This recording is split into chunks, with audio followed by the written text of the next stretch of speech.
So, welcome to another unboxing video from theplayersaid.com. My name's Alexander, and today we're taking a look at Prelude to Rebellion from Compass Games. And this is a new game from them, and this is about, as the title might suggest, it's the mobilization and unrest in Lower Canada, 1834-1837.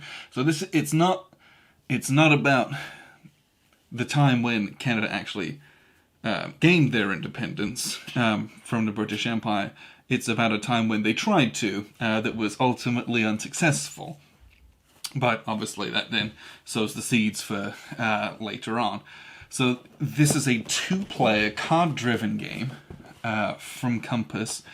It has, and it's about mobilizing the Canadian, French-Canadian patriots against the British loyalists, and it's about both political and social struggle, as well as then whether or not the military has to be called in to kind of quell that rebellion. So apparently this takes about 3 hours to play, and it might remind you in a way of things like, Europe Divided and Twilight Struggle. It's that kind of trying to spread out your influence, control areas with your little influence cubes, and therefore score victory points or win that way. So let's crack it open. This is one of their new offerings, and it comes in a linen finished, very thick 2-inch box, which is nice. And we've got here the full color, full color rules book, and this is, well, that's examples and credits. This is some designer notes. We're looking at, well, and those are just cards. Example of play. So actual rules, we'll include the card clarifications, 15 pages of rules, which is very decently spaced out, some diagrams and images. So really not very many rules, so this should be quick and easy to learn, not the densest of texts. So it looks like we do have a little kind of play aid on the back there. I wonder if we'll have a reproduction of that on play aid cards. So this is what the game is played with. These are plastic cubes, and we'll get these out. They have a red and a kind of, not quite a neon green, but that is a very, very bright green there. And there's a whole swathe of these. These are the kind of cubes you'd get in a game like Pandemic, for example. So those are plastic. Yeah, there's a bunch of those. And I do wonder if those are kept in this. And we're going to draw some out. That'd be cool. Or if this might just be storage. This is a black canvas bag with a drawstring. That's very nice. If that is just for storage, very, very nice. But it could be that we're going to pull out some randomly and assign them that. That could very well be a case. We have a little Ziploc bag of dice. Again, these are color-coded. So we've got 3 green and 3 red. And then we have some custom dice which have letters on them. And I don't know if these correspond to regions on the map or something else. But like this, it's RC, this is white with a black background, this is black with a white background. Same with the O's, and whereas these EI. So I'm not really sure, but these are custom. I'm gonna see if we can't catch the light here. Let's see. I don't know if you can see that. These are embossed. Like that background is depressed and these letters are raised. When it's white on black, and the black on white, it's those letters are engraved in an opposite fashion. So those are very nice. I don't quite know. It looks like they correspond to something on these cards. They have that denotation. Maybe that's something on the map we'll take a look at here. So it looks like we have 2 packs of cards.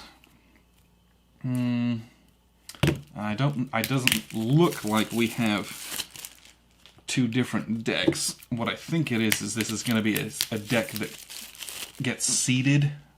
And I say that because we have, if you look at the top corner here, it says generic in them. And there's a lot of generic cards. And maybe there's scenarios, or maybe it's just this is what we start with. But then all of these say 1837. We have some more generic ones down here, though. 1837, 1837. So there's a bunch of ones that have dates on them as well. Let's take a look at these. 1837, 1835, 1836, 1834, 1836, 1834, 1834. So late 18. So I don't know if those correspond to scenarios where they're going to go, or if that's going to get seeded throughout the game as we go through turns. But it looks like these have an action point value, some other loyal change on here, and they have a obviously this is a green stripe with the rebel flag, red stripe with the Union Jack on it.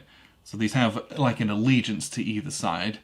And just for example, the text says, if played from the opportunity pool, perform actions worth a total of 4 action points. Otherwise, choose between perform actions worth a total of 2 action points, or gain 2 opportunity points and place this card in the opportunity pool. So you might want some opportunity points, but it looks like you're going to invest this and someone else is going to get more actions out of it than you did. So, but it looks like a kind of a standard. You're either going to play for some APs or get a kind of an event or a special action out of it. But again, they all have these symbols at the top, the RC, the EI, those correspond to these dice. So I don't know if that's another thing you can do with them. So it looks like we've got some nice multi-use cards here. We do have some special actions, and it looks like these are unique to each player. Let's see if these are. So we have the governor's privileges. Here's the things that they can do, and those are unique and different to what they can do. And it looks like these have used boxes on them, so probably we can only trigger these each once in a game, which I think is very neat. I always like when you get some kind of special extra thing that you can do, and that's going to change the board. It's a good way to get a little bit of extra history in there as well, like, oh, well, this event affected something this way, which is neat. I like that. Okay, we have some play aids. These are double-sided. So we have, and these are both identical. So we have an action round, it's kind of a sequence of play, how you spend your APs, and here we do have start of turn, end of turn, and easily overlooked rules. And I believe that is what was on the back of here. Yes, that was on what was on the back of the rulebook. So identical play aids for everyone, and we do have here this singular counter sheet, and it looks quite sparse, right? There's not many counters on it, but that's because, and we're going to punch a couple of these out here, these are pre-rounded counters. There's no corner nubs or middle nubs on those. Those are very, very nice. But we have, there's British markers, there's the Canadian Rebel markers, and a few admin ones there as well. And they do have a reverse side as well, which looks like it's more of a skirmishy combat. So I don't know if it's send in the troops and see what happens on some of those. We'll kind of see. But that's it. There's only one single sheet of counters. This game is played with the cards and the influence cubes primarily. And we will take a look at the map. The map's the last thing in the box. And this is a mounted map. And we're going to open this up. Alright. Let's make sure we get this out nicely. He says, okay. So we have this portion. Let's open this up here. Alright. So it's obviously not the entirety of Canada here. I don't believe anyway.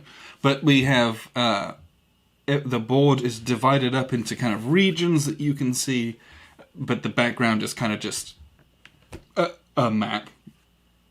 You can kind of see the historical map kind of printed there, and they've got an overlay of the regions. But what's really important is these actual boxes that represent what's there. So you have your influence cubes, those little plastic ones that you're going to set up with some on the board. You can see these darker spaces. Those are going to have 3 Patriot ones there, for example, and no Loyalist ones. But you'll be able to add more and more and more. This one's going to start with some Loyalist ones and no Patriot ones. So you're going to add more as you influence areas. We have a rebellious spirit track, depending on where this is. I presume the game ends if the rebellious spirit ends up with a 15 plus, because we're going to get a revolution going on. But we have all of these subsequent boxes here. Okay, so this looks like these look like they correspond to what the dice is. That's going to affect the standing on these particular tracks as well, maybe, which is interesting. We have a victory point swing total here. So we have 0 in the middle and 20 on either side. I presume it's whoever's it's on their side at the end wins, but there might be some auto victory conditions. But so it's a game of tracks, right? It's a game of managing influence, affecting the tracks, trying to keep all your plates spinning in your favor so that you can win. Plays in 3 hours. It's a piece of history that, because it's not an outright war, so to speak, at this point, there's probably not a lot of games on this, so a very nice piece of history to learn about, and a great production value as well. I'm very happy with how this looks. The cards are very nice. There's a lot here, so I probably won't sleeve them. But you could, because it's a CDG, so we're going to go through those quite a lot. Nice board, nice plastic pieces, nice pre-round encounters. So excited to play this one. We'll get this to the table as quick as we can and let you know how it is. But that's Prelude to Rebellion from Compass Games. I appreciate you guys tuning in. I've been Alexander from theplayersaid.com.